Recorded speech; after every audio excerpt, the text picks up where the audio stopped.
Selamat malam. Malam ibu-ibu dan bapak-bapak. Terima kasih untuk waktu yang sudah disediakan untuk ikut datang di persekutuan PA Pemahaman Alkitab malam ini. Terima kasih juga untuk yang sudah di Zoom yang bersedia. Oh, salam di sini. Oh, orang di sini tapi oke. Tapi nggak kelihatan, memang gelap. Hah? Memang gelap ya? Oh, sabar tahu gelap nggak kelihatan, salamin aja. Yang ada salamin pasan tomannya. Oke, terima kasih untuk waktunya. Nah, sebelum kita mulai dengan lagu pembuka. Kita menyanyikan lagu di KJ 18, Allah hadir. Allah hadir bagi kita.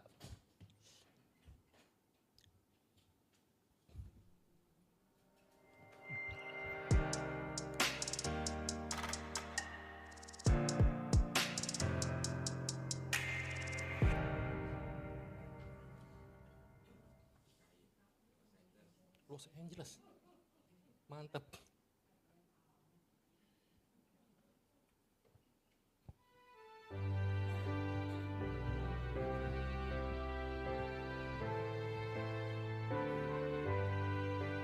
Allah hadir bagi kita dan hendak memberi berkat, melimpahkan kuasa rohnya bagai hujan yang lebat. Dengan Roh Kudus ya Tuhan, umat-Mu berkatilah baharu di hati kami, oh curahkan kurnia. Allah hadir, sungguh hadir di jemaatnya yang kudus. Biar kasih kurnianya menyegarkan kita terus. Dengan Roh Kudus ya Tuhan, umat-Mu berkatilah baharu di hati kami, oh curahkan kurnia.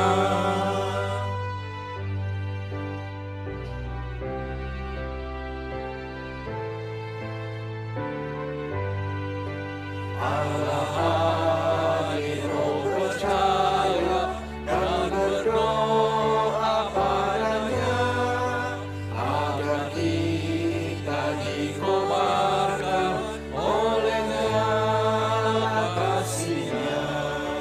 Dengan Roh Kudus ya Tuhan, umat-Mu berkatilah baharu di hati kami, oh curahkan kurnia. Menebus dengarkan kami yang padamu berseru. Buka tingkap anugerah-Mu, berikanlah berkat penuh. Dengan Roh Kudus ya Tuhan, umat-Mu berkatilah baharu di hati kami, oh curahkan kurnia.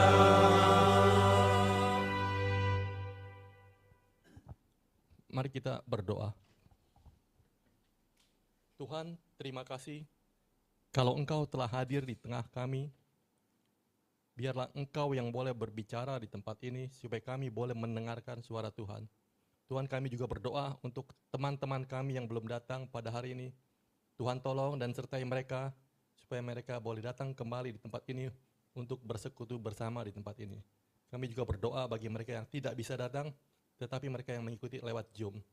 Tuhan, terima kasih untuk waktu, cuaca yang Engkau berikan kepada kami, di mana kami boleh berkumpul bersama di tempat ini. Terima kasih Tuhan untuk semua yang Kau berikan kepada kami di dalam hidup kami ini. Dalam nama Tuhan Yesus kami berdoa. Amin. Ibu-ibu, tema kita adalah berbagi kasih.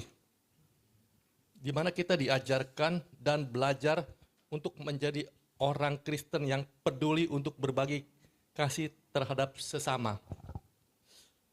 Kita diajarkan dalam hidup kita, usaha kita atau pekerjaan dan harta atau benda atau uang yang kita miliki sebagai cara Tuhan untuk memelihara hidup kita dan sesama.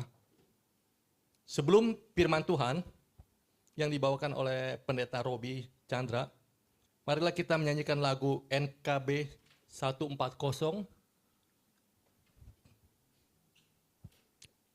Bila Ku Berdoa. Setelah itu saya minta untuk Pak Robi untuk berdoa. Oke.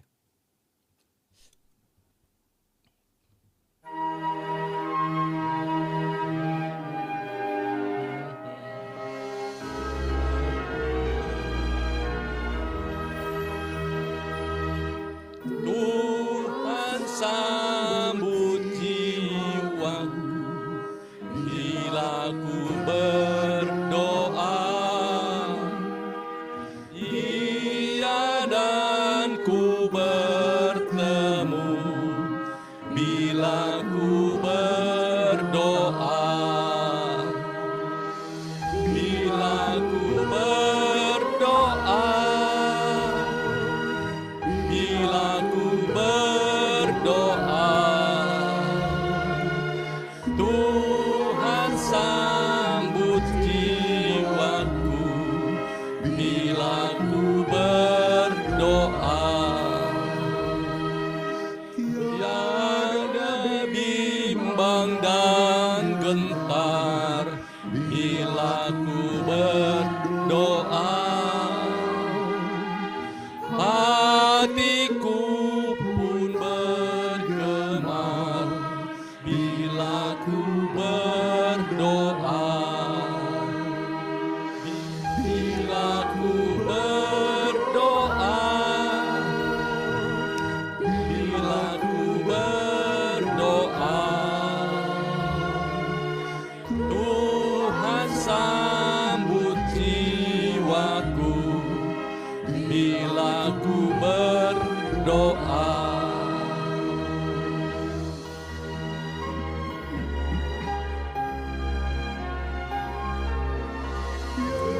Yesus tahu dan mengerti bila ku berdoa. Pengampunan diberi bila ku berdoa. Bila ku berdoa. Bila ku berdoa. Tuhan sambut jiwaku. Bila ku berdoa.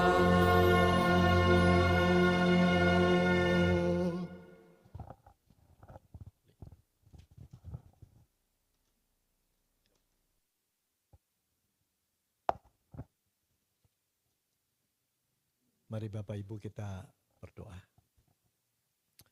Tuhan, kami berterima kasih kalau kami menengok ke belakang, apalagi sepanjang tahun ini, di mana akhir tahun sudah dekat, Tuhan selalu bicara pada kami.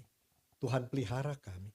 Tuhan melindungi kami, bahkan mengajarkan kami hal-hal baru, sehingga kami boleh berubah dan ditumbuhkan menjadi orang-orang yang Tuhan kehendaki dan menyenangkan hati-Mu. Saat ini kami bersama-sama rindu belajar kembali dari firman-Mu, melihat kenyataan dan melihat diri kami. Kami mohon Roh Kudus jamah kami setiap orang, supaya kalau ada sesuatu di hati kami yang belum selesai bisa diteduhkan. Dan jam ini biar suara Tuhan yang membuat kami dihiburkan, dikuatkan, diberi arah baru, dan bisa bersyukur. Dalam nama Tuhan Yesus kami berdoa. Amin.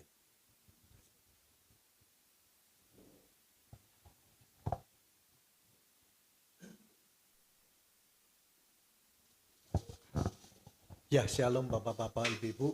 Ya, terima kasih untuk kesempatan saya bisa diundang dan berbagi Sudah sangat lama sekali. Hari ini kita akan berbicara sebenarnya sharing life and sharing love. Bagaimana kita berbagi kasih di dalam hidup sehari-hari, terutama dalam dunia kerja atau dunia usaha, katanya begitu. Saya tidak mulai dengan Alkitab dulu. Saya akan mengajak Anda melihat realita yang kita hadapi saat ini. Zaman sekarang, kalau lihat realita atau kenyataan, ya, kalau kita lihat kenyataan saat ini, ukuran orang yang disebut sukses itu kayak apa sih? Pernah mikir nggak sih? Anda ini sukses atau tidak?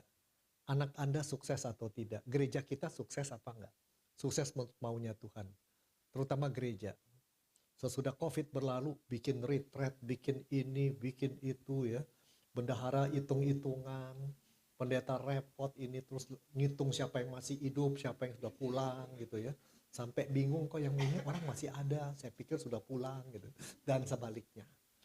Lalu kita repot, ada lagi repot membangun gedung, membuat orang datang kembali ke gereja dalam jumlah yang sama gitu ya.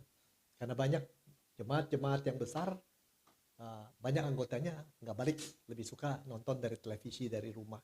Kenapa? Kalau ke gereja pakainya harus rapi. Kalau di rumah pakai daster koplok-koplok boleh gitu. Nah, di tengah kesibukan tuh pernah nanya nggak, gereja yang sukses ukurannya apa? Apakah ABC? Bahasa Inggrisnya ABC itu attendance, yang datang jumlahnya berapa. B, building, gedungnya banyak, gede. C, cash flow, duit kontannya banyak. Apa itu? Ya. Saya pernah lihat satu gereja di Solo, pendetanya udah tua, sudah kena stroke, kena COVID lagi. Tapi selamat ya, umur 70-an ke atas, 78. Jemaat tuh nggak gede, sederhana. Dia taruh saya di kamar hotelnya juga sangat sederhana. Tetapi jemaat tuh menghasilkan sekitar 36 cabang di seluruh Indonesia dengan sekolah kecil, dengan poliklinik, dengan gereja yang juga menyebarkan lagi. Hamba-hamba Tuhannya datang semua. Kadang-kadang saya jadi malu. Kita kadang-kadang 2.000 orang aja belum puas, pengen tambah 3.000, 4.000. Apa sih ukuran sukses masa kini? Orang kan mati-matian kalau lihat orang muda jam 7 udah berangkat, jam 9 belum pulang, jam 11 healing katanya. Bukan healing, killing. Duduk di gerobak Betawi atau di wing hang gitu. Makan lagi yang kelima kali. Capek. Banyak orang katanya sampai 80 tahun kita masih bisa hidup, tapi nyatanya 55 tahun ya kolesterol, ya asam urat, ya kardiovaskular, jantung, ya diabetes dan sebagainya. Nah, tapi nyatanya secara realitas ukuran yang dianggap sukses itu adalah kalau orang pertama punya pendidikan tinggi. Kalau orang anak-anaknya disekolahin maksimum ke BPK Penabur, IPK, pokoknya setinggi mungkin. Terus P pertama pendidikannya kudu tinggi. P kedua prestasinya kudu nyata. Di mana-mana orang hebat. Yang ketiga P-nya, orang-orang itu harus menjadi orang yang betul-betul mendapat pengakuan dari orang lain bahwa dia hebat. 4, penerimaan orang, kemana dia pergi dirangkul. Yang kelima, penghasilannya kudu tinggi. Nah ini hebat. Dan terakhir, pemeliharaan kesehatan. Kurang 1 buat apa? Semua dapat tapi sakitnya banyak buat apa? Semua berhasil tapi penghasilannya kecil buat apa? Semua dapat tetapi nggak punya prestasi buat apa? Itu dikejar orang zaman sekarang. Dan demi mengejar ini, kadang-kadang suami dan istri pada usia 45-an hubungan sudah tawar. Si istri kerja, si suami kerja. Anak masih apa nggak tahu. Banyak sekali juga orang mengejar ini semua. Dan kita mati-matian menyekolahkan anak, mendorong supaya dia berhasil. Ketika dia berhasil, jangan harap anak akan ngurusi kita. Tinggal kita berdua lagi. Yang satu di Singapura, yang satu mungkin di Papua Nugini, yang satu mungkin di Vietnam, satu di Hong Kong. Tinggal kita berdua. Nanti lama-lama berdua juga tinggal sendiri. Tinggal milih aja. Nanti jompo yang mana. Kalau masih kuat. Nah ini kenyataan. Dan demi mengejar ini orang zaman sekarang nggak mikir, pokoknya kejar. Dan semua merasa bisa mengejar ini. Dan realitas sekarang juga hal kedua kalau kita lihat banyak narasi. Narasi itu cerita-cerita. Bakal begini, bakal begitu, bakal begini. Narasi yang terbaru adalah hari-hari ini, siapa yang sedang pergi berobat ke Penang, ke Singapura, ketika pulang bawa sakit paru-paru, bawa ini, dan memang banyak yang lagi sakit, demam berdarah, tipes, lagi rame nih gitu ya di rumah-rumah sakit. Itu narasi, benar nggak tahu. Lalu karena narasi itu orang melihat kenyataan dengan penangkapan, persepsi. Dia persepsi, oh bakal begini, bakal begitu. Bener apa nggak tahu. Di YouTube banyak, Bang Danamon bakal bubar, Bang apa katanya Panin bakal bubar, apa bener nggak tahu. Tapi itu membuat orang jadi takut. Lalu orang jadi punya ekspektasi, punya harapan. Saya mesti bikin apa ya? Dan semua itu membuat orang memikirkan dirinya sendiri. Aku sebagai pusatnya.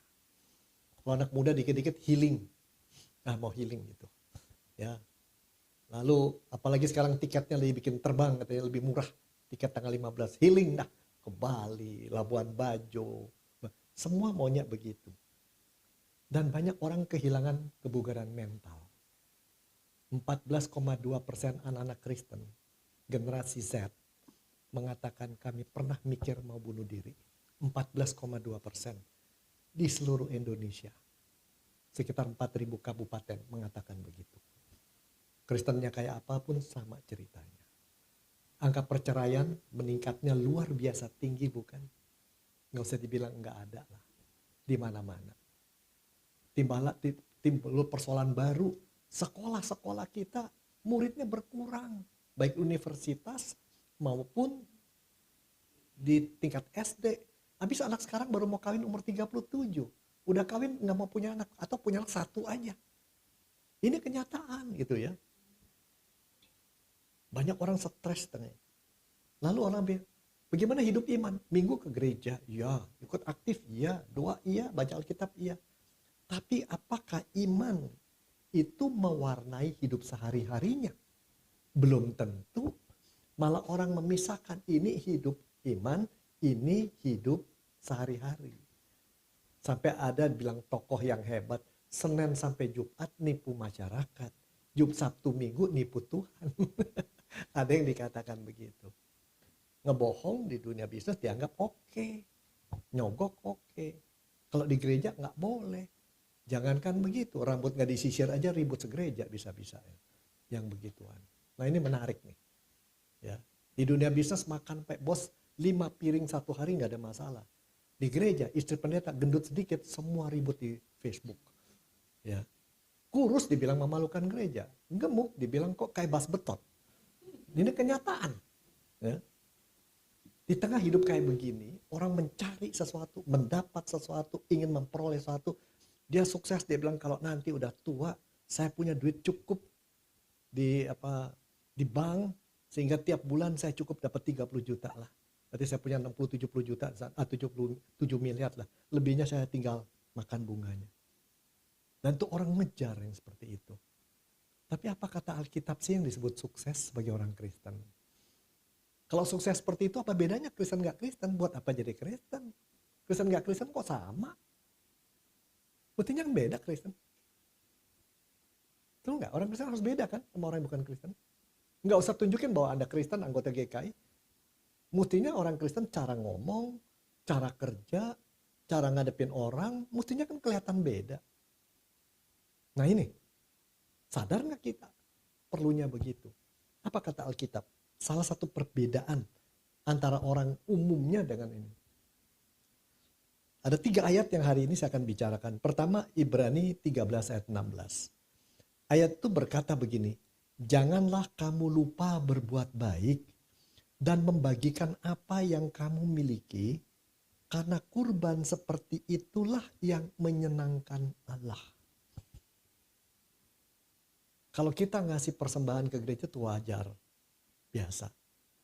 Itu persembahan, kurban kita bagi Allah. Kalau zaman dulu binatang dipotong, dikurbankan. Tetapi di sini ditunjukkan lain, itu kurban itu baik, tapi ada lagi kurban yang sebenarnya justru yang dilakukan di tengah hidup sehari-hari. Caranya adalah menolong, membagikan apa yang kita miliki, bukan hanya untuk diri kita, kesenangan kita, kenikmatan kita, tapi berbagi. Inilah orang Kristen bedanya dengan orang yang bukan Kristen. Kalau yang bukan Kristen ngumpulin buat diri sendiri sebanyak-banyaknya. Kalau ini enggak. Yang ini enggak. Berbagi. Yang kedua, Ulangan 15 ayat 16. Sebab orang-orang miskin tidak hentinya akan ada di dalam negeri itu. Itulah sebabnya aku memberi perintah kepadamu. Demikian, haruslah engkau membuka tangan lebar-lebar bagi saudaramu yang tertindas dan miskin di negerimu. Kecenderungan manusia, kalau yang kaya kumpul sama yang kaya. Lalu kepengen lebih kaya lagi. Yang kelas menengah kumpul sama kelas menengah. Minumnya di Starbucks. Ya. Kalau yang miskin kumpul sama miskin. Warung Bahari. Yang kaya Tin Tai Fung. Barangkali begitu. Fuklam. Tapi ini enggak. Justru perhatiin yang susah kata Alkitab. Ini bukan kata saya loh. Kata Alkitab, kata Tuhan sendiri. Mestinya kita beda gitu. Lalu ada satu ayat 1 Yohanes 3:17. Barang siapa mempunyai harta duniawi dan melihat saudaranya menderita kekurangan, tapi menutup pintu hatinya terhadap saudaranya itu, bagaimanakah kasih Allah dapat tetap di dalam dirinya? Menarik sekali. 3 ayat saja dari 20 ayat yang saya pilih daripada sampai tengah malam soalnya. Ya, banyak sekali di Alkitab. Jadi saya mengajak kita lihat ayat-ayat ini, kita observasi, lalu kita interpretasi, lalu aplikasi. Kita amati, kita tafsir, lalu kita laksanakan. Yang pertama dikatakan adanya, kamu membagikan apa yang kamu miliki. Orang yang sukses itu bukan hanya mengumpulkan milik, menikmati milik, menjaga milik, itu perlu iya. Ya, perlu. Dan ngatur uangnya, iya. Tapi bukan hanya itu. Itu belum sukses, baru setengah sukses. Sukses adalah juga bisa membagikan di mana perlu. Nah ini dia. Kalau untuk menjaga milik kita jago lah. Emas 15.000, 100, 14.900 langsung sikat gitu ya. Dolar naik 14.850 beli, 14.90 beli lagi. Hampir 95 lepas, nungguin turun beli. Jago lah orang-orang GKI dalam soal itu. Ya, jago. Tapi apakah kalau berbagi juga jago? Ya. Nah ini repotnya nih. Kalau udah organisasi besar, kalau melakukan sesuatu, rundingannya banyak. Jadi kalau orang susah lagi minta tolong, kita rundingan, doa, puasa, bicara, diskusi, orangnya udah mati 3 kali, tetap belum keputusannya terjadi. Ya saya pernah ngalamin tuh jadi pendeta muda gitu. Sejak itu saya katakan, kalau orang butuh di bawah angka sekian, setuju nggak? Nggak usah pakai rapat dah. Ya, majelis ambil tindakan aja, nanti kita baru pertanggungjawabkan. Nggak gampang. Nggak gampang. Ya, nggak gampang. Tapi Alkitab sendiri katakan, membagikan apa yang kamu miliki itu tanda sukses. Bukan hanya mengumpulkan. Susah ya. Susah, apalagi bagi orang yang dulunya susah setengah mati. Sekarang harus membagikan apa yang didapat dengan susah payah, rasanya nggak masuk akal. Tapi itu firman Tuhan ngajarkan. Apakah bangsa Yahudi yang mengikuti jadi miskin? Enggak. Orang Yahudi kaya. Apakah mereka jadi dibodohin orang? Enggak. Ribuan tahun sampai sekarang hebat dalam ini. Tapi ini mereka pegang. Ini mereka pegang. Luar biasa. Ya.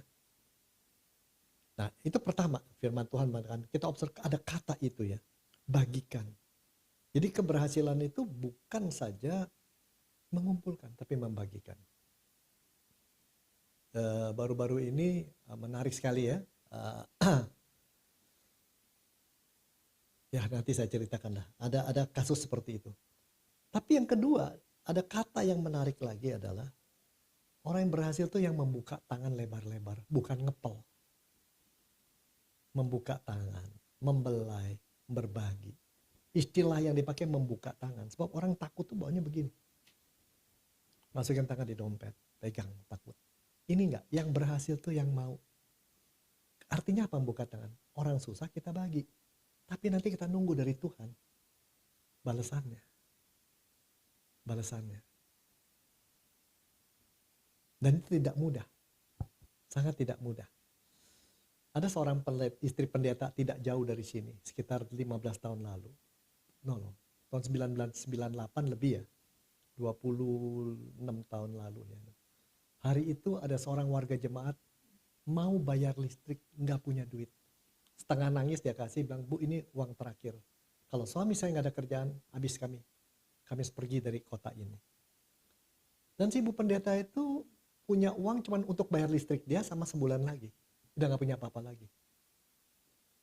Tapi hari itu dia berpikir, apa saya tega, saya enak-enak, dia enggak. Dia kasih sebulan itu orang itu ke sana. Dan sangat menarik. Sangat menarik. Si ibu pendeta itu entah kenapa 5-6 hari kemudian ketemu seorang teman yang berkata, "Puji Tuhan gue lagi untung bisnis. Boleh gak gue berbagi sama lu?" gitu ya. Dan yang dibagikan karena jumlahnya sama dengan yang dia kasih kepada. Dan si pendeta itu berkata, bukan soal jumlah. Tapi gue punya pengalaman hebat, bukan cuma ngasih. Tapi bahwa Tuhan perhatikan kebutuhan saya. Tangan saya dibuka, kosong, karena kosong Tuhan isi. Pengalaman punya tangan kosong, lalu Tuhan isi, itu hal yang paling indah sekali. Ya, itu haknya pendeta tua. Zaman kami begitulah, mau kawin nggak punya uang, ya, mau nyekolin anak pertama nggak punya duit, anak masuk universitas nggak punya duit, modalnya doa, tapi lewat aja tuh, lewat aja. Nah itu yang menarik.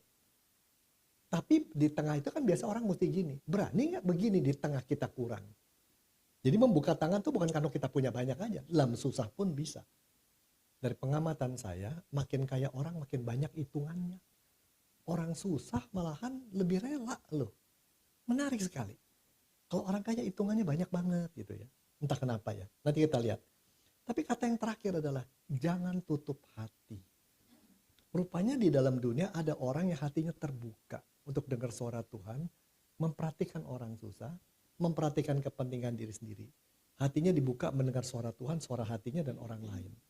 Tapi orang yang tertutup hati adalah hanya memperhatikan suaranya diri.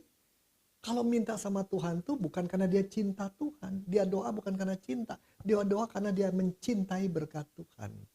Dia minta berkat Tuhan. Tuhan tolonglah Samsung Fold ya Tuhan. Tuhan tolonglah air fryer yang paling baru ya Tuhan. Rumah butuh ya Tuhan. Tuhan butuh kami mobil baru. BYD lah Tuhan. Apa saja. Jadi kalau dapat haleluya puji Tuhan. Sebenarnya dia bukan puji Tuhan. Dia jadikan Tuhan ATM. Kalau Tuhan gak kasih berkat, gak jawab doa, kok kejam Tuhan. Ada orang berdoa karena mencintai Tuhan, ingin lebih cinta. Kalau dia gak ingin lebih dapat berkat. Jadi hubungan sama Tuhan bertransaksi, bukan berelasi. Sama kayak suami istri. Apakah kita mencintai istri kita karena bentuk badannya kayak gitar Spanyol? Ataukah ketika dia udah kayak Gucci Cina tetap kita cinta? Tetap cinta dong. Mau lu kayak Gucci Cina, bas betot, tetap kamu istri. Mestinya kan begitu. Sama Tuhan juga. Tuhan kasih berkat gak berkat, aku pengen lebih mencintai. Justru kita apa yang diinginkan gak dapat, saya makin mencintai Tuhan. Mestinya gitu. Tapi bukan hanya ini orang yang hatinya tidak tertutup, bahkan memperhatikan orang lain yang belum dapat berkat cukup. Kita mau berbagi kalau Tuhan izinkan. Nah ini yang menarik nih. Jadi orang yang sukses ini kalau digambarkan 3 ini adalah hatinya terbuka, tangannya terbuka, dan lain-lain gitu ya. Dan tidak takut membagikan. Nggak takut rugi istilahnya gitu. Nanti saya cerita ada nggak orang-orang kayak gitu. Nanti Anda akan kaget ya. Nah bagaimana kita sekarang observasi ya. Sekarang kita interpretasi tafsir ajaran. Firman Tuhan menunjukkan orang yang berhasil bukan mereka yang memiliki, menjaga, menikmati, dan tutup pintu hati. Yang semua itu untuk kepentingan diri sendiri. Bukan. Orang sukses itu bukan nomor 1 diri sendiri. Yang kayak gitu udah banyak. Ya, punya banyak, dapat banyak, tapi lihat keluarganya kesian loh. Ya, kebetulan ayah saya dulu sempat di militer. Lalu generasi dia adalah generasinya Pak Hugeng. Hamengkubuwono ke-10 ya, abad 11. Yang bikin Duta Merlin Plaza sama beliau, bikin golf club yang di Sawangan itu. Wah itu teman-temannya ada 2 macam. Ada seorang jenderal yang saya kenal sayang sama saya. Orangnya baik, tapi menarik. Nggak ada sepeser pun duit dia korupsi. Hidupnya dari mana setelah dia pensiun? Istrinya jual kue. Sampai sekarang nama kuenya ada. Dia muslim. Nyuri duit? Enggak. Padahal posisinya tinggi banget. Kalau dia mau dia begini juga triliun lah. Ya. Tapi sangat menarik. Anaknya yang satu ada di Perancis, satu di Itali, yang terakhir saya nggak tahu teman saya itu di mana perempuan. Satu hari seketika saya khotbah di GKI Panglima Polim, keluarlah dia. Mas Robi, saya bilang, nggak salah ini.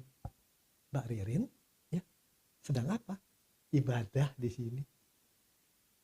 Saya sudah dibaptis. Luar biasa. Padahal bapaknya selalu ngomong soal teologi.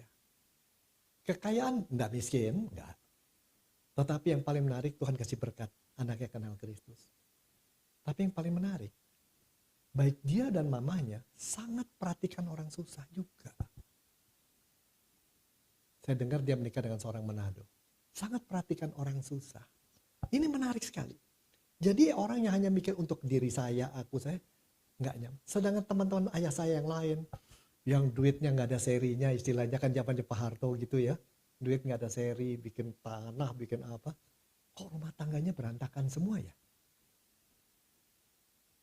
Anaknya yang minum obat bius, yang pakai pistol nggak sengaja nembak keluarganya sendiri, yang cerai, kawin kedua kali cerai lagi. Menarik sekali. Jadi tidak menjaminkan punya kesehatan, punya prestasi, penerimaan orang, popularitas, dana yang kuat, itu bahagia dan sukses. Nyatanya enggak gitu. Itu satu ya yang kita lihat dari sini. Dan benar firman Tuhan. Lalu kedua firman Tuhan adalah mengatakan, orang yang berhasil adalah mereka yang menyenangkan Tuhan, menolong orang lain, bahkan menemukan dirinya sendiri melalui tindakan mengasihi dan berbagi. Seorang Kristen saya katakan berbeda orang lain dalam satu hal. Ketika orang lain hitung-hitungan dan pelit luar biasa, kita menginspirasi orang lain karena kita justru murah hati. Rugi Pak? Rugi. Nanti saya akan bicara ruginya gimana. Inilah firman Tuhan katakan begitu ya. Membagikan apa yang dimiliki bukan semua. Itu adalah mengakui dengan membagikan ini adalah akan ada satu yang kosong pada diri kita. Berkekurangan kita. Namun justru akan ada sesuatu yang Tuhan isi. Itu yang indah. Yang gak bisa didapatkan orang lain. Putri saya bertanya, saya sukses kalau apa papi? Sukses kalau itu kamu alami. Kamu rela berbagi dan merasakan Tuhan membalas kamu. Itu yang luar biasa. Nah, kenapa? Kalau kita memberi pada orang lain, sebenarnya bukan nolong orang lain saja. Kan kita gak enak hati, ya saudara lah, bekas pacar atau. Tapi dengan melakukan itu, seperti kata Alkitab, dengan demikian kamu menyenangkan Tuhan. Tinggal pertanyaan kita menyenangkan Tuhan atau diri sendiri. Dan ini gak gampang. Ya. Jadi sekali lagi, kalau kita punya segini, dikosongin satu, berarti kan ada kosong. Nanti Tuhan isi ruang kosong itu dengan karunia yang luar biasa. Nanti saya bisa cerita pengalaman beberapa hal yang luar biasa seperti itu. Atau boleh sekarang deh ya. Pada tahun, saya nggak ingat tuh, kalau nggak salah 2000 berapa, 2 pendeta GKI mengalami musibah, kecelakaan. Lalu meninggal. Kebetulan kami kenal. Istri saya datang. Itu tahun dimana anak saya yang paling kecil lulus SMA. Istri saya udah ngumpulin duit, saya ngumpulin duit untuk bayar uang pangkal masuk perguruan tinggi. Sangat menarik.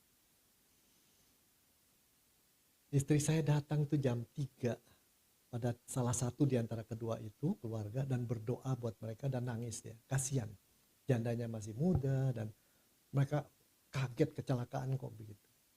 Lalu istri saya memutuskan tabungan dia diberikan. Karena mereka bukan orang yang punya. Hamba Tuhan itu jauh lebih sederhana dari kami. GKI nggak sama ya. Ada juga yang di pinggir-pinggir gitu. Istri saya berpikiran, kan Robi masih punya satu bagian lagi untuk uang pangkal anak. Malam jam 7 saya datang ke sana. Istri saya kembali ke kampus ngajar sampai malam. Kita nggak sempat komunikasi. Saya melihat teman dan keluarganya begitu, anaknya begitu, nggak tega. Apa yang ada di tabungan saya kasih. Dengan harapan apa? Saya udah doa, boleh nggak Tuhan saya kasih? Kasih aja. Dan saya punya gambaran, istri saya kan masih punya tabungan. Sampai di rumah malam jam 11:30 kami berdoa, mendoakan keluarga teman itu. Lalu setelah doa istri saya, kasihan mereka ya, iya. Tapi syukurlah mereka mati dalam tugas. Iya, saya bilang. Istri saya bilang, saya nggak tega, saya kasih tabungan saya. Kamu kan ada nanti buat bayar anak kita, uang pangkal, katanya. Saya diam. Kamu kasih berapa? Semua. Saya diam. Kenapa? Saya juga kasih semua. Masa kita minta balikin lagi? Tinggal 2 minggu lagi mesti bayar uang pangkal ke UI. Yang bahasa Inggris lagi. Kita benar-benar berdoa. Dan kita nggak bisa cerita sama siapapun juga. Sangat menarik. Entah gimana, saya sendiri lupa. Pokoknya kebayar semua. Itu afirmasi janji Tuhan. Kalau kita menyenangkan hati dia, apa yang di tangan nggak dikepal dibuka, kekosongannya dia isiin. Itu pengalaman sangat berharga. Dan itu lebih dari sekali kami alami. Dan bukan cuma saya, banyak pendeta yang lebih senior, lebih baik, hebat lah. Saya cuma soal begitu. Ya. Nah yang orang yang berhasil adalah sekali lagi tidak kepal tangan, buka. Jadi ngalami karunia luar biasa. Yang keempat, orang yang berhasil adalah yang mengamati dan mengenali mereka yang kesusahan, miskin, dan membuka hatinya. Menjadikan dunia dan mereka pusat kepeduliannya, bukan hanya dirinya. Jadi membagi ini sebenarnya latihan iman untuk kita tidak egois. Dan yakin bahwa besok Tuhan berikan yang cukup. Tidak mudah. Kalau orang yang biasa hitungan dan pinter, pedagang hebat, biasanya ini nggak masuk akal yang diajarin pendeta. Ya, nggak masuk akal. Tapi percayalah, banyak sekali sejarah di GKI cerita kayak gitu. Ya. Di Kayu Putih juga banyak. Banyak teman-teman apalagi dari daerah kemari, cuman segitu-gitunya penghasilan masih berbagi. Tapi Tuhan, mereka katakan, orang dapat duit, saya dapat pengalaman dengan Tuhan. Ini sebenarnya yang Tuhan mau kasih. Yang sukses adalah orang yang banyak punya pengalaman dengan Tuhan. Bukan hanya dapat barang-barang berkat Tuhan. Jangan mencintai berkat Tuhan lebih dari mencintai Tuhan. Nah bukan berarti kita bodoh ya. Bukan berarti kita bodoh. Artinya, udah nggak usah nabung. Udah nggak usah simpen uang baik-baik, pakai aja semuanya. Bukan. Tapi yang diajar adalah bukan diri kita sebagai pusat, suara Tuhan dan perhatikan orang lain. Gitu. Itu yang diajarkan Alkitab. Nah, aplikasinya gimana? Saya mulai dengan rintangan. Kenapa ada orang nggak bisa melakukan itu walaupun Kristen? Pertama, ada orang-orang yang dari kecil mungkin hidupnya susah, sehingga khawatir untuk masa depan. Khawatirnya banyak. Nanti kalau kejadian gini gimana? Kalau kejadian gini gimana? Kalau begini gimana? Dan seterusnya. Saya pernah duduk makan di sebuah restoran di Surabaya. Lalu ketika lagi makan begitu nunggu temen, ada seorang datang pesan berapa nih sotonya? 30.000. Yang bener biasanya kan 20.000. Ini saya ditipu nih restoran nih. Wah ngamuk-ngamuk dia. Kesian waiternya loh. Akhirnya orang, gua pergi aja dah. Dia pergi. Saya panggil si waiter. Mas duduk sini mas. Jangan masukin ke hati ya omongan dia. Mungkin orang itu kaya. Karena restoran ini bukan restoran murah. Tetapi hatinya masih miskin. Betul Pak, lihat mobilnya Mercedes. Mobilnya Mercedes. Rumahnya dia orang ketiga terkaya di Surabaya waktu itu. Tapi hatinya masih miskin. Karena dulunya memang orang nggak punya. Mulai dagang pinggir jalan, sampai jadi kaya, dan akhirnya gitu. Tetapi hatinya beda 10.000 aja masih dipersoalkan. Ada orang yang begitu. Tapi ada orang yang tidak punya banyak duit, dan merasa Tuhan itu baik buat saya. Kenapa saya nggak bagi kebahagiaan Tuhan pada orang lain? dan dia bahagia. Nah ini menarik ya. Banyak orang-orang yang seperti itu khawatir masa depannya. Kalau mereka merasa, aduh ini susah hidup ya. Yang kedua adalah banyak orang tidak mau menolong orang lain seperti yang diinginkan firman Tuhan. Tidak mau berbagi, nggak mau buka tangan. Kenapa? Tidak mau buka hati, takut ditipu. Dulu gue ditipu orang kayak gitu tukang nipu. Orang gitu tukang nipu, tukang nipu, tukang nipu. Jadi bawaannya dunia tuh kelam. Ya. Lalu ada persepsi, ya kalau ada orang malas kayak dia nggak usah dibantu lah, percuma. Percuma buat apa? Menarik. Percuma. Ya. Lalu ada ekspektasi orang lain kalau gue berhasil, dia juga mesti kerja keras kayak gue dong berhasil. Kalau dia nggak kerja keras berarti dia bego. Ya nasibnya. Ada yang begitu pendapatnya loh. Ada pendapatnya gitu. Bahkan ada orang yang sudah punya banyak merasa tidak memiliki. Seorang sahabat saya stres besar. Memulai bisnis dengan 10 juta rupiah. Sebelum COVID, bisnisnya di atas 100 miliar. Hebat ya. Bukan Jakarta, kota kecil. Tetapi setelah COVID terus turun. Ya, rasanya dia cuma pencapaian tahun ini 90 miliar. Rugi 10 miliar. Waduh stres, ini bakal hancur nih. 30 tahun dicoba hancur. Biasanya untung 30 miliar sekarang. Sekarang untungnya cuma 10 miliar. Udah tertekan. Kalau saya dapat 10 miliar, untung saya cari Sandra Dewi, Ayu Ting Ting, barangkali gitu ya. Jadi ini kan perangnya di sini nih, di pikiran. Rasa takut dan lain-lain. Aku tidak punya banyak hal. Tapi ada juga yang punya gambar, kalau kamu tolong dia yang lain iri. Kenapa nggak kasih tolong semuanya? Menarik sekali. Banyak alasan untuk tidak menolong, tidak memenuhi firman Tuhan. Banyak alasan. Banyak alasan untuk tidak berbagi. Banyak alasan. Wah, apalagi kita dulu begini, kita merantau. Kita pernah ngalami 98, 59, 65. Banyak alasan deh. Banyak. Tapi hanya satu ketika orang melakukan itu. Karena firman Tuhan ajarkan. Dan banyak berkat menunggu kita.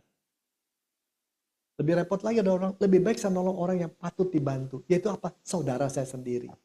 Kan firman Tuhan adalah bantulah orang yang susah, terutama yang dari satu kalangan.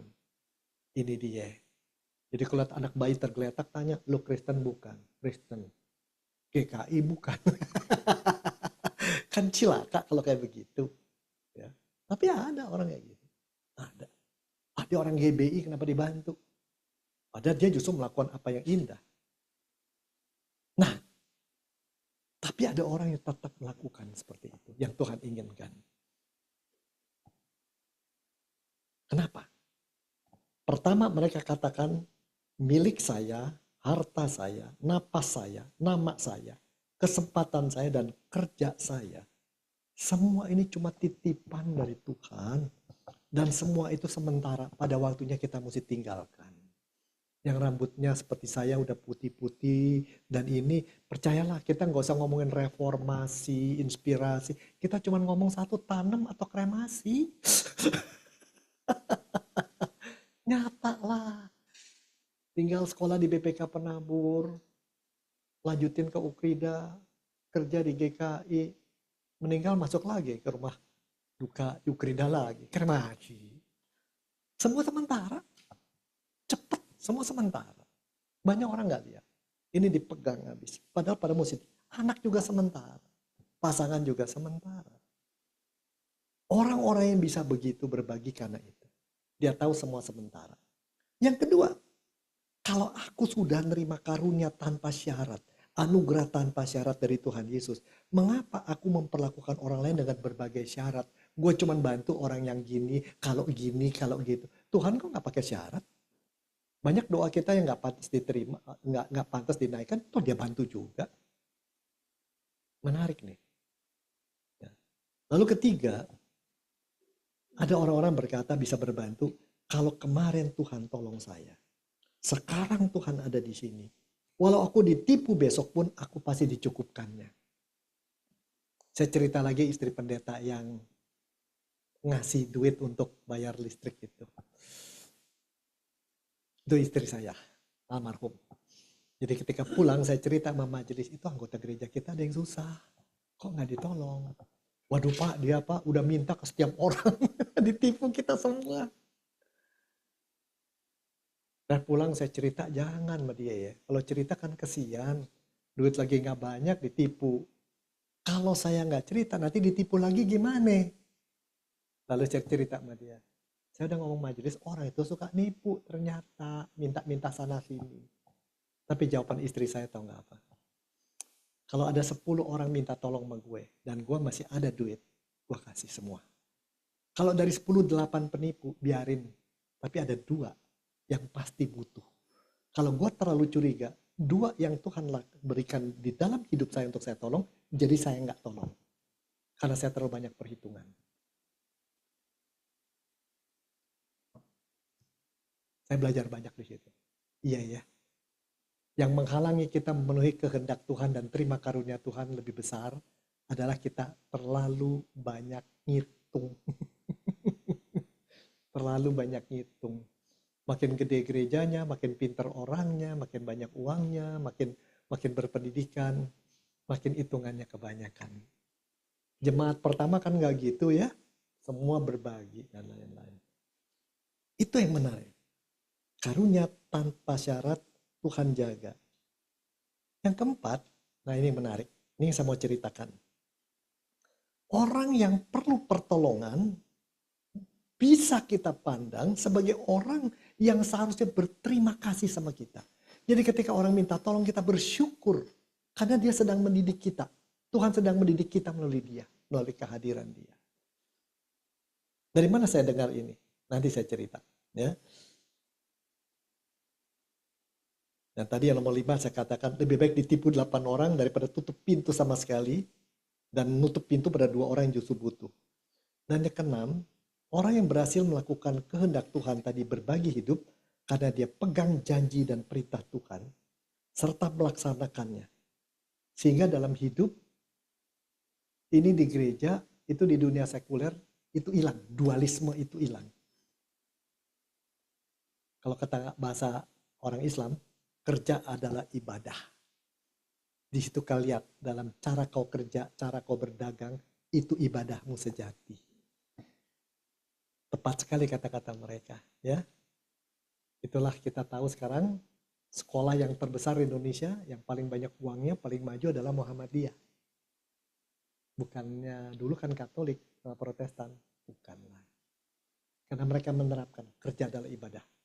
Ibadahmu bukan cuma di tempat ibadah, justru di sono. Terutama ketika berbagi. Sangat menarik. Ya, sangat menarik. Nah, jadi bagaimana? Pertama, Tuhan membuat kita dapat memberi kesempatan, bisa memberi informasi, bisa kasih pinjaman, berbagi pengalaman dan dana bagi orang yang ditemukan di dunia usaha kita. Kenali ketakutan dan persepsi yang mencegah kita membuka tangan. Kita mesti kenali apa sih yang menghalangi kita untuk melakukan yang Tuhan inginkan itu. Tiap orang beda ya. Yang mungkin satu suaminya galak, lu pakai duit buat orang lain gitu. Ada yang gitu ya. Atau istrinya yang galak. Kalau gitu gua kagak masakin lagi, bisa gitu ya. Cari. Atau kita dulu susah, jadi takut susah lagi. Yang kedua, kenali apakah kita pernah menerima uluran tangan Tuhan melalui orang lain ketika kita susah. Ini dia. Pada satu hari ada seorang datang ngasih uang setumpuk buat saya yang pas saya butuhkan untuk menolong orang. Gede jumlahnya. Kalau sekarang barangkali 100 juta. Kaget saya. Anda nih siapa? Dari mana? Kalian kan saudaranya ini, cucunya ini ya. Kakek kami waktu itu kondisinya ekonomi ancur-ancuran. Udah punya utang mau ditangkap polisi. Kakek kalian menolong, membantu. Padahal dia juga lagi susah. Sehingga kami bisa pulih. Dan kakek saya mengatakan, sebelum apapun terjadi pada anak, pada orang tua, kamu harus balas budi sama keluarga itu. Kami pindah ke Malaysia. Papa berkata, kita ada di sini karena ditolong keluarga kakek itu. Kita punya utang pada anak-anaknya. Kalau udah gede, cari keluarga itu di sana katanya. Dan anak-anaknya jadi orang. Dan yang mereka lakukan pertama mencari di mana cucu dari kakek keluarga kami berada. Ya tolong, waktunya tepat. Menarik sekali loh. Caranya Tuhan kerja. Bukan soal duitnya. Tapi soal waktu Tuhan dan cara Tuhan. Kalau kita patuh sama dia. Itu upah terindah. Ya. Pernah nggak kita ngalamin gitu? Kami ngalamin. Lagi krisis dapat. 3, kenali yang siapa pada saat kini sedang punya pengalaman kesusahan. Dan kita kepengen bantu tapi ragu. Ada nggak sih? Coba periksa diri kita. Coba periksa kenapa sampai begitu. Terdalam. Dan akhirnya ya sukses dan bisa diraih bila dalam usaha atau hidup bermasyarakat kita membuat satu aja orang lagi mengalami karunia tanpa prasyarat dan kasih Tuhan. Sehingga kita makin berubah. Kita yang diubah. Dalam pola pandang, pola potensi berbagi hidup, pola kebiasaan dalam relasi, bahkan bisa membuat perencanaan berbagi diri. Hanya kalau kita punya rasa aman. Kalau orang tidak punya rasa aman nggak bisa. Di Indonesia banyak VIP ya. VIP itu bukannya very important person, tapi very insecure person. Manusia yang tidak rasa aman. Banyak. Biarpun. Rasa aman inilah. Contohnya orang Samaria yang baik hati. Kalau saya dari dia, kalau gue tolongin orang yang dirampok itu, kalau rampoknya masih ada gimana? Itu kan alasannya gitu kan. Bisa juga, gue kan lagi bisnis. Kalau gue nggak pergi terus nolongin dia, bisnisnya bisa hilang. Udah nolongin dia, gue nggak cukup dia masukin ke hotel aja. Gue mesti bayarin dia makan. Rugi gue gitu. Waktu gak. Tapi enggak tuh. Dan orang Samaria bisa berpikir, orang Yahudi kan nganggap kami jelek. Ngapain nolongin dia? Enggak tuh. Itu contoh yang dipakai Tuhan Yesus. Seorang yang berbagi hidup, berbagi cinta kasih. Nah, jadi gimana? Saya melihat ada 2 sosok yang hebat. Ya. Pertama adalah Master Sun Chen. Pada satu hari ada gempa bumi besar di Taiwan. Murid-muridnya datang ke kota sana. Datang ke pemerintah. Bawa makanan, bawa obat, bawa selimut segala. Lalu nanya sama pemerintah setempat. Berapa orang yang rumahnya hancur? 2.000. Oke, minta daftarnya supaya kami jangan. Besok katanya. Nunggu datang besok. Udah ada daftarnya kami kirim? Belum. Kami sibuk. Besok datang lagi. Sudah siap datanya? Belum ada. Kesel mereka. Kita datang jauh-jauh. Kita kan punya kerjaan. Kita udah bawa duit, bawa apa. Diperlakukan kayak gini. Kita nolong dia. Dia yang butuh kita. Kok dia perlakukan kita kayak begini katanya. Mereka cerita. Si Master Sencen dan denger. Lalu nelpon pimpinannya. Kamu mesti berterima kasih sama orang yang bikin susah kamu. Kamu mesti berterima kasih sama orang yang perlu ditolong. Kenapa? Mereka akan membuat jadi kamu kenal. Motivasi kamu yang terdalam itu apa? Butuh terima kasih dari dia atau sedang mencoba mengalirkan cinta kasih. Seorang Buddha bisa berpikir begitu. Kalau Kristen, wah ini bagus kita rapat dulu. Tunggu PMJ berikutnya. Ini menarik ya. Saya akhiri ini dengan sebuah cerita kalau begitu yang kita sebagai teladan. Kalau Anda pergi ke Turki, banyak warung-warung. Turki banyak lagi miskin saat ini ya. Turki utara, barat, timur itu beda. Turki adalah satu-satunya negara di dunia di mana budaya barat dan timur menyatu. Budaya Kristen dan Islam. Saya belum pernah, tapi saya mendalami budaya studi mereka. Tapi kalau pergi ke warung di sana, sering kali orang belanja, misalnya beli pisang, berapa? Sesisir 20.000. Oke, saya beli 2. Ya. Lalu 1 saya tinggal. Nanti kalau ada orang susah kasih gitu. Ada orang mau beli pisang nggak bisa bayar, lo kasih. Atau berapa daging ini sekilo, daging kambing? 50. Oke, saya kasih 70. Kalau ada orang nanti butuh daging, nggak punya duitnya, lu kasih. Saudara-saudara, dan mereka sudah lakukan itu lebih dari ratusan tahun. Apa negara itu jadi negara yang tertinggal? Enggak, lebih bagus dari Indonesia barangkali. Apakah negara itu menjadi negara masyarakatnya bodoh? Enggak juga. Apakah negara itu menjadi negara dijauhi orang? Enggak, orang pada mau pergi ke sono. Berapa pendeta mengajak jemaatnya melihat perjalanan Rasul Paulus di sana. Kesediaan berbagi mereka luar biasa. Jangan-jangan Tuhan sudah menyampaikan, orang luar mendengarkan, kita yang nggak dengarkan karena hitungan kita kebanyakan. Bukan kita jadi goblok, bukan kita jadi nol. Tetapi jangan firman Tuhan dijadikan nomor 2 demi hitungan kita. Ada saatnya hitungan mesti ditinggal. Dan kita hidup dengan mujizat. Ya. Jadi anak saya bertanya, Pak yang berhasil kami seperti apa? Saya bilang, lu kalau pendidikan tinggi, orang yang ngiri banyak. Lu kalau banyak duit, gua takut calon suami atau calon istri nyari kamu karena duit, bukan karena cinta. Kalau kamu badannya terlalu hebat, nanti orang kejar kamu karena wajah kamu cantik, badan kamu hebat. Begitu anak 3, dia tinggal. Ya karena secantik-cantiknya ada anak 3, wajah kayak dompet, perut ya udah beda gitu ya. Jadi apa? Kamu berhasil kalau sering kali kamu berani mempertaruhkan apa yang indah dalam pelayanan Tuhan dan kamu mendapat mujizat. Sorry Bapak lu orang GKI, cuman gue percaya mujizat itu ada. Dan kadang-kadang kita terlalu hitung sehingga mujizat sulit dikenali. Semoga ini berguna buat Bapak Ibu. Tapi sebelum saya akhiri, saya minta Anda bertiga, berempat, bertiga aja duduk keliling, diskusi. Ceritakan satu pengalaman di mana Tuhan menolong Anda dengan cara yang luar biasa. Ketika Anda berbagi pada orang lain. Ada nggak pengalaman berbagi dan ternyata Tuhan menolong Anda, memberi berkat yang luar biasa. Bukan duit ya, berkat itu macam-macam. Teman baru, kesehatan, pemulihan, dan sebagainya. Silahkan duduk bertiga-bertiga, saling sharing 10 menit aja. Ya, ngobrol. Kebaikan Tuhan yang memenuhi kebutuhan kita, terutama ketika kita mau berbagi. Yang online, silakan di rumah renungkan.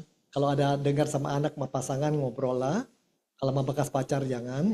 Ya, silakan ngobrol seperempat jam aja. Pernahkah mengalami Tuhan menolong betul-betul ketika kita buka kepalan tangan kita, tangan yang kosong itu diisi oleh Tuhan. Selamat diskusi.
Ya, terima kasih untuk berbagi.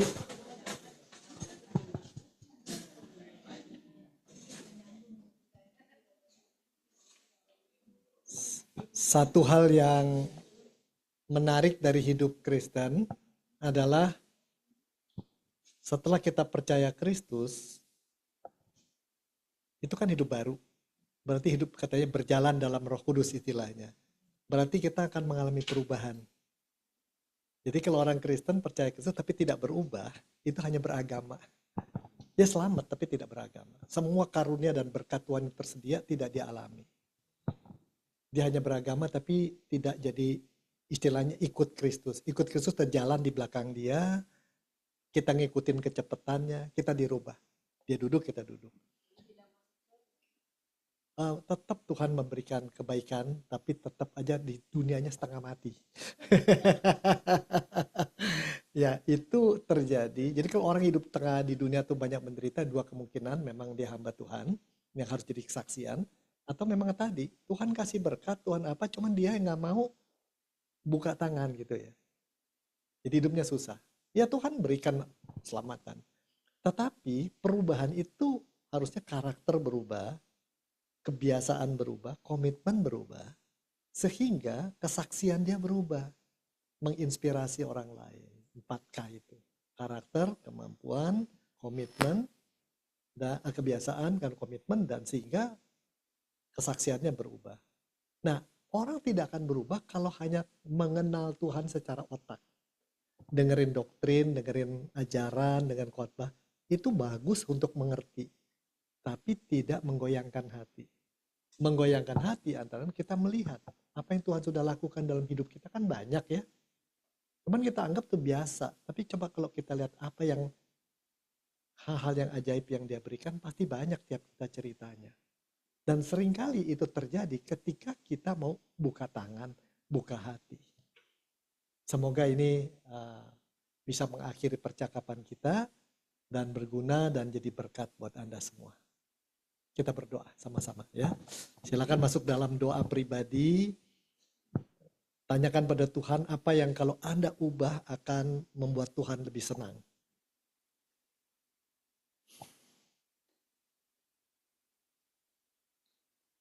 Bapa Surgawi, kami datang berlutut di depan Tuhan karena kami sadari sepanjang perjalanan hidup kami begitu banyak yang Tuhan sudah lakukan. Bahkan begitu banyak berkat yang masih tersedia dan kami belum sadari. Karena kami terlalu memperhatikan diri kami. Terlalu mengepalkan tangan, menutup hati. Tidak membiarkan hati kami digoyangkan oleh cinta kasih dan membagikan cinta kasih ke orang lain. Tuhan biarlah apa yang telah kami bicarakan, kami renungkan, dan firman Tuhan sungguh-sungguh kami ingat. Sehingga kami tidak hidup dengan hati tertutup, tangan terkepal, dan tidak berani berbagi. Berkati gereja ini, berkati diri kami dan keluarga kami, serta semua yang kami kasihi. Dan biarlah apapun yang akan kami hadapi, kami tahu kami tidak sendiri di dalam hidup karena Engkau bukan hanya menemani, tapi melindungi dan mendidik kami. Kami mohon ini karena Kristus Yesus, Juru Selamat kami yang hidup. Amin.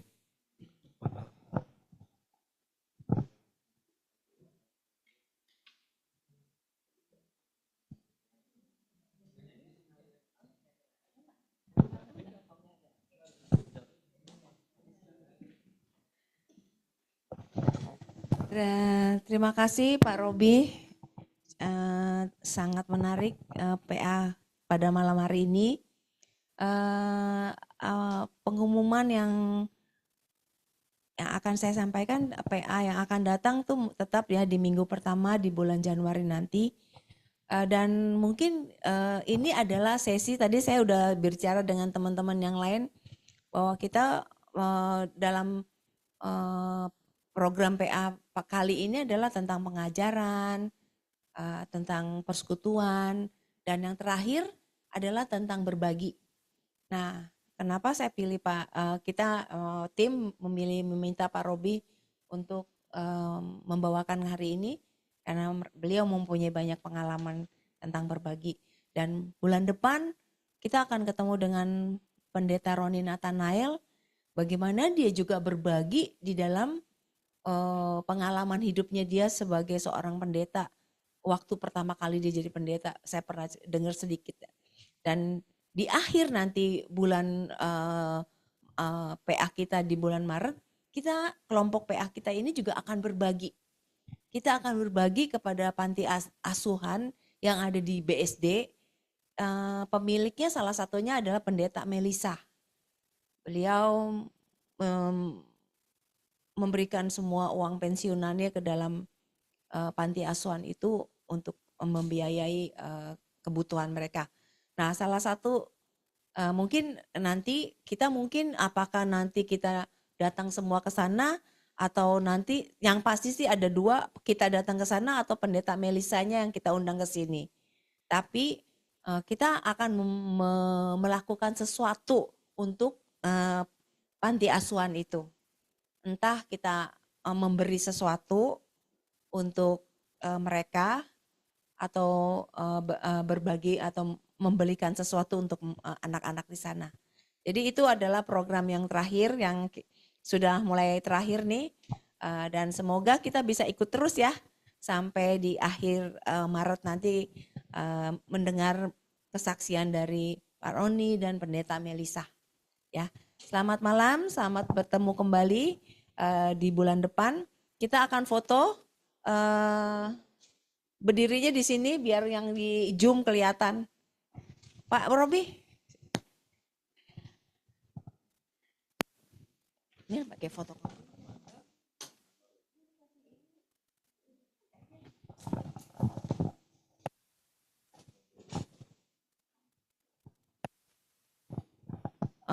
Kali ini kita dapat spesial molen dari Mila. Ya, terima kasih Mila. Pak Robi sini dong Pak. Ya, biar ini kelihatan juga zoomnya. Biar di belakang.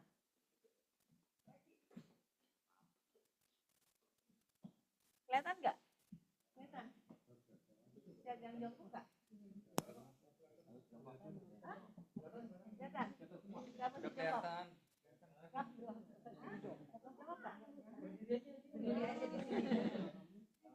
Ya. Depet-depet aja kali ya. Nah, depet-depet aja Lin. Nah, ya. Kiring.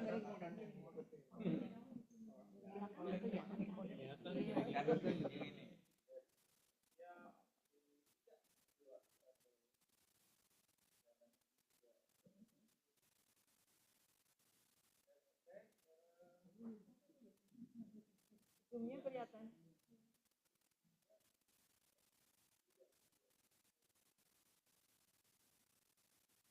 Oke. Sampai ketemu. Bulan depan datang ya. Tahun depan datang ya. Tahun depan datang ya. Iya. Tahun depan datang tuh. Jangan setahun sekali. Terima kasih Pendeta Robi. Sampai ketemu ya yang di Zoom bulan depan. Bye. Bye. Indah. Bu Sur. Pak Frans. Ya.